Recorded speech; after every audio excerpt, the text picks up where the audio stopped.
Hi YouTube, Engineer 100. This is not my typical kind of video. I am making a video on how to make pizza with a cauliflower crust. I made one yesterday. It was so good, it blew my mind. It was better than regular pizza.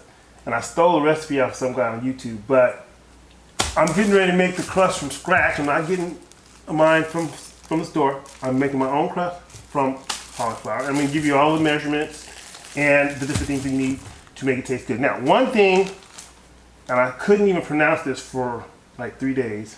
I don't know why. It's not that hard, but it's called Manchego cheese. Manchego. Look at this right here. It says Manchego. You mix this cheese in like a half a cup. In the amount that I'm going to do, with half a cup of Manchego cheese with the herbs, the spices, everything into the crust, and then I'll show you how to make the whole pizza. So you're not going to see me for the rest of the video. You're going to see what I'm doing, but Engineer 100, it's pizza time. Low carb. Alright, so the first thing you want to do is take your cauliflower and get all of this green stuff off. So you just break this off, and you're not going to use this. Just throw this away. And we're going to free up our cauliflower so that we have just the cauliflower and nothing else. Now this cauliflower is like a good medium-sized cauliflower. So this size, we're going to give you how much it yields in terms of a cup, so you know how the measurements go, or should go in terms of the rest of the seasonings. All right. So I'm going to take this stalk off, break these cauliflower flowers into smaller chunks, and then we're going to put this in a food processor. Okay, we got the stem broken off. We're going to cut this into 4 slippery pieces like so. And then I just cut straight down, okay, to get rid of the rest of that stalk, so that we don't have all stalk in our blend that we're getting ready to make for the crust. So get rid of these, and we're good to go.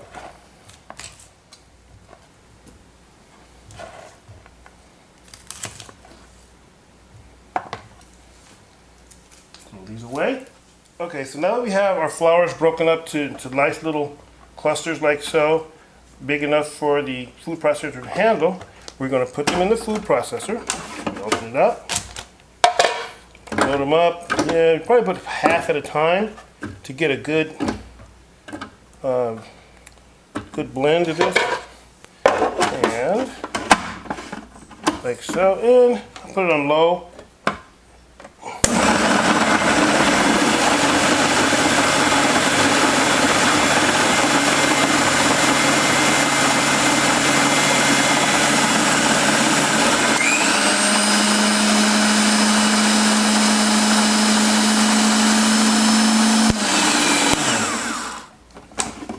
Alright, that's perfect. So now you can see the consistency here. Take it out so you can actually see it. And it's about like, I don't know, cream of wheat or grits or ground up rice. It's about the consistency. Look at the consistencies here. This is what you'll end up with. So it'll look like so. Alright, so I'm going to put this in a bowl, and then we'll do the rest. And then we'll start with the second process, which is cooking this in boiling water. Okay, so we're all blended up, it's all ground up, and here it is. It's about 2.5 cups. This is like 2 cups to here, and it's a little over that, so this is like a heaping 2 cups. So from a normal size, not small, not large, just like an average size cauliflower, you're going to get about 2.5 cups of cauliflower meal or blend or whatever you want to call this. Okay, so next we're going to take this and we're going to put it in a pot, like so. And then we're going to just put enough water to basically, not really cover it, but just enough water to completely saturate. So let's just say about a cup of water. So we'll do that.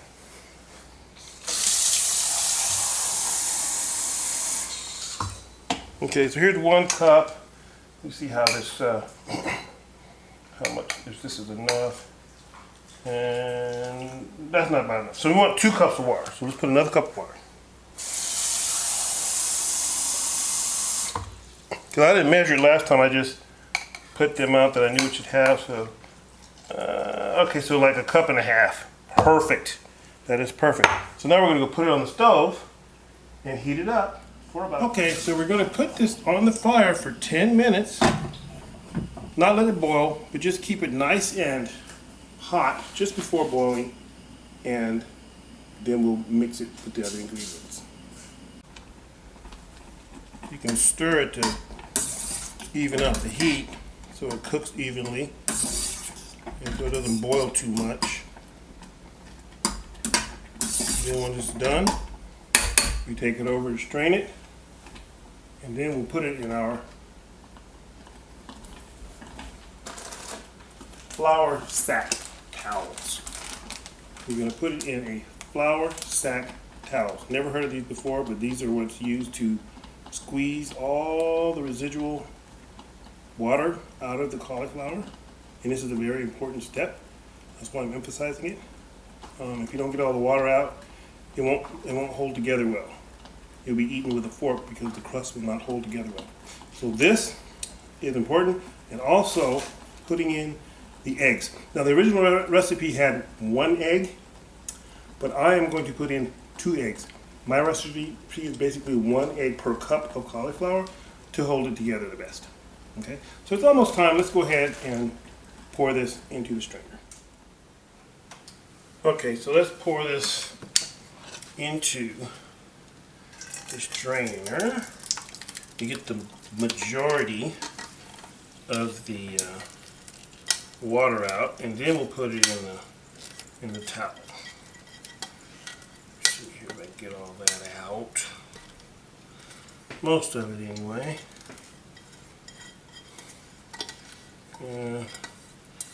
Squish it down a little bit. Get the most of the water out. Okay, I've let it drain for about 3 or 4 minutes. Got the flour sack towel here. And the way I do it, because I'm lazy, I'm just going to put it on the top here and kind of turn it over like so. Just hang on to it so it doesn't go everywhere. It's still a little bit hot, but I'm going to turn it over real quick like so. Okay. And now I have it in my flour sack towel. So once it's in the flour sack towel, you want to get it up like so, and you want to squeeze the water out. See? You squeeze all the rest of that water out. And this is really important because there's a lot of water in here that doesn't drain, as you can see. There's a lot of water. And if it's too hot, you have to wait till it cools off. It's a little bit hot. So I'm not going to make you watch me do this, but this is an important step. Okay, so we're done with the flour sack squeezing, so I'm going to go ahead and put it in the bowl for our mixing of our components. So open it up. Look at that. That's what it looks like. Little bitty ball.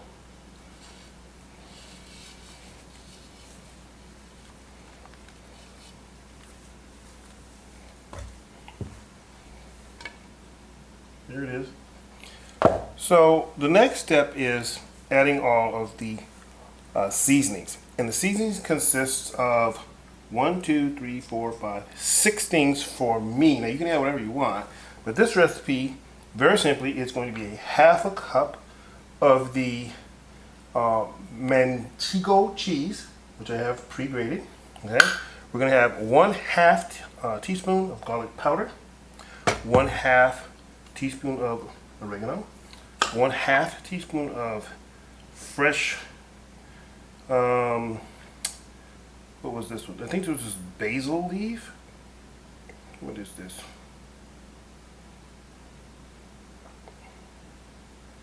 Parsley. This is parsley, not basil. Parsley. And then 1/2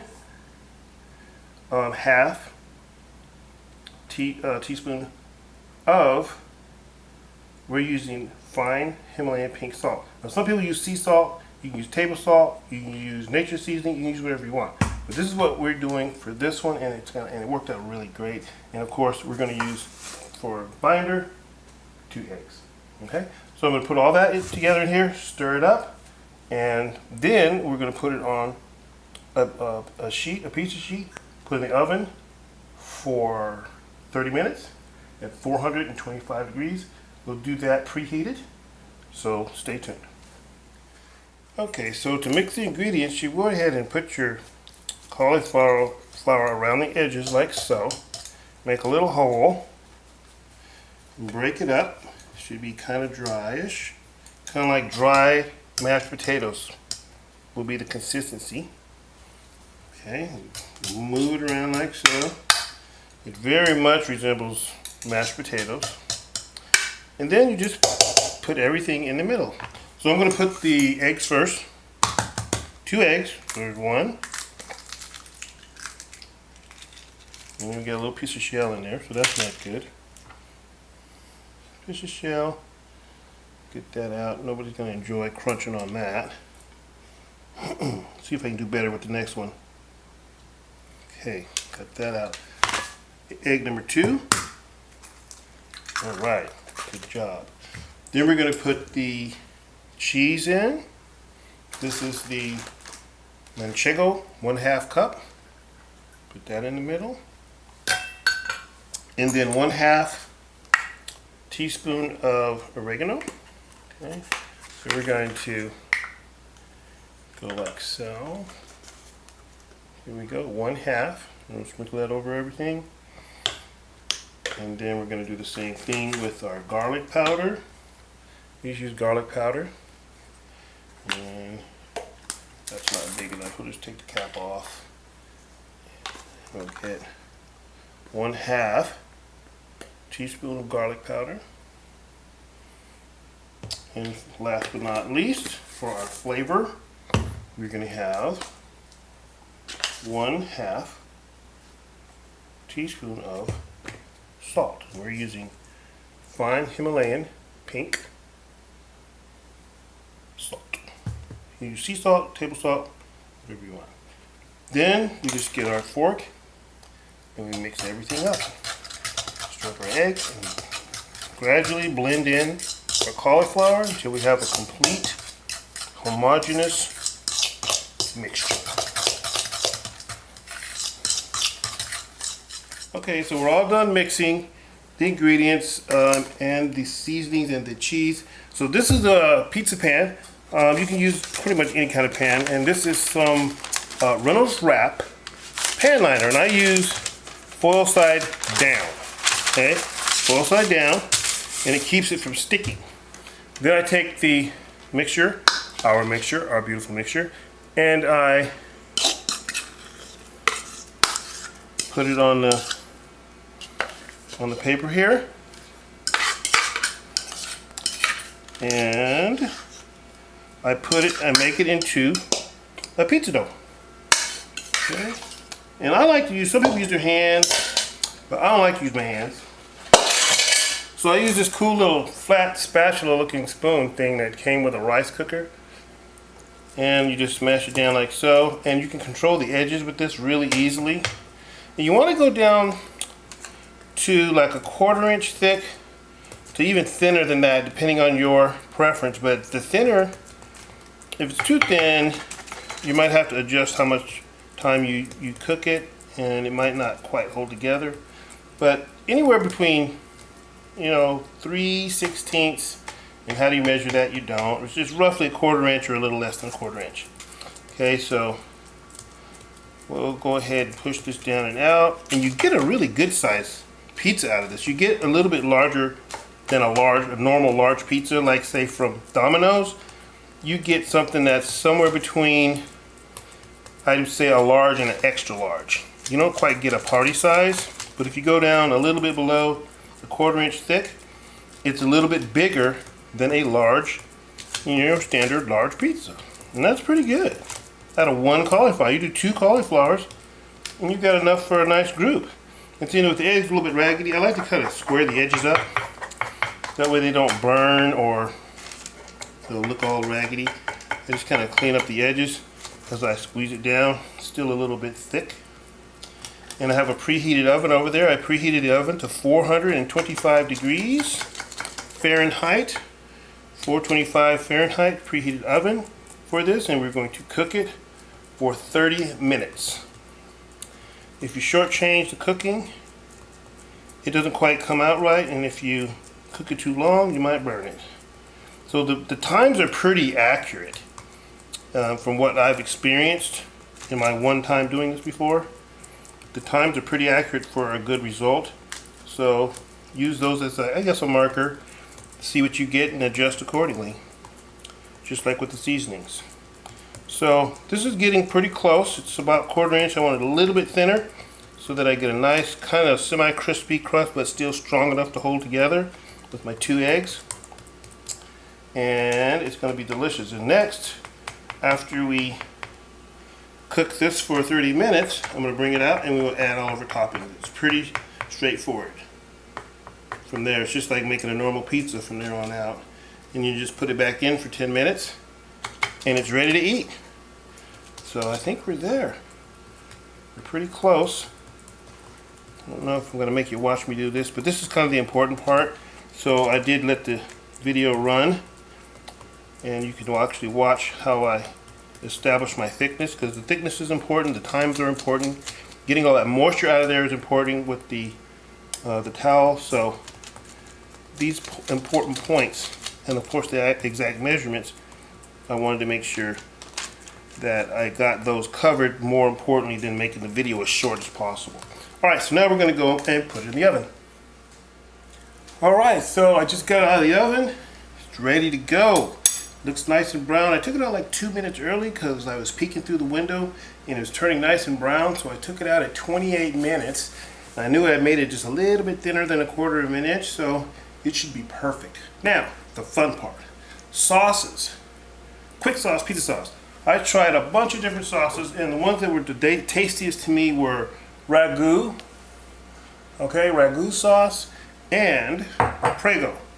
Prego's pizza sauce. Either one of these is absolutely delicious.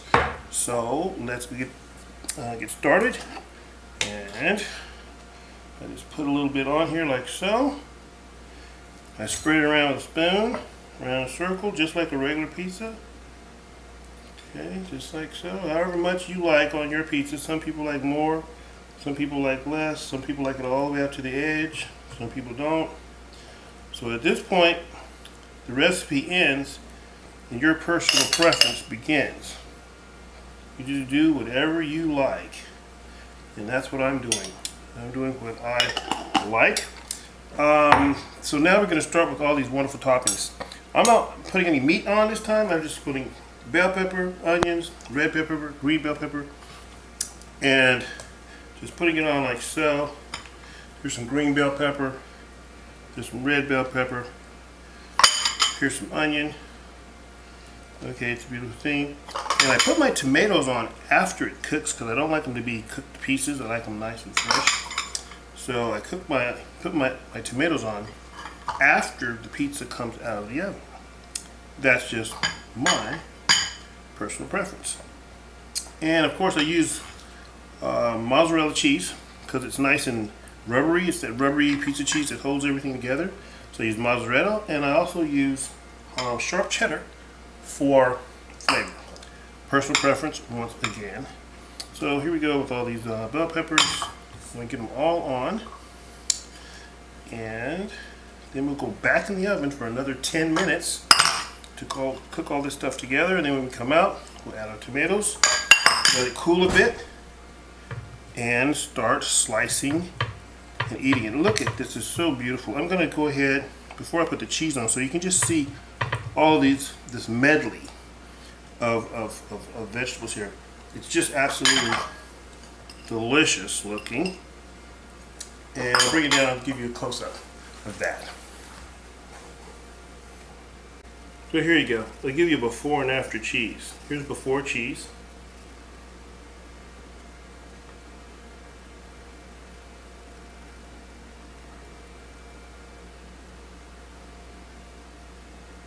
I'll even let you watch me put the cheese on. Go around like so, spread it all around however you like. I like a nice amount of cheese. Help hold my vegetables together. Cheese kind of covers everything up so you can't really see it as well. The vegetables, that's why I like to show the vegetables and everything before we put the cheese on, so you can kind of see how awesome this pizza is going to be. Here's my little bit of flavor from my cheddar. There we go. And that is nice. And of course, we'll put the tomatoes on after we cook. We'll give you an after with the cheese.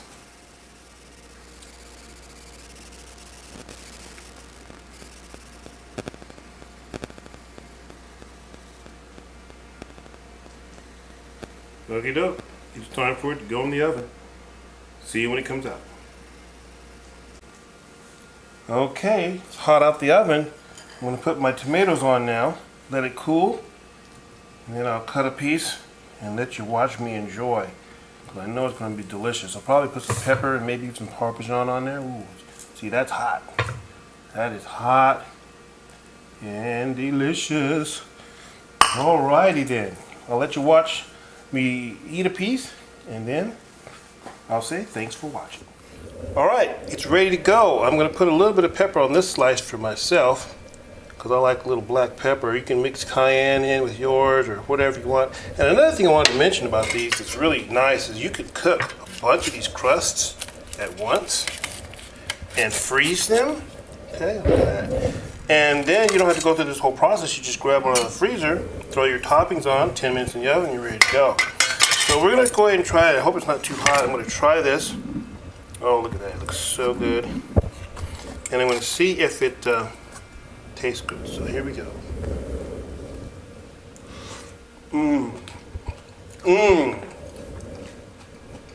That tastes better than regular pizza. You got to get yourself some. It's so good, it's changing my personality. Thank you guys for watching.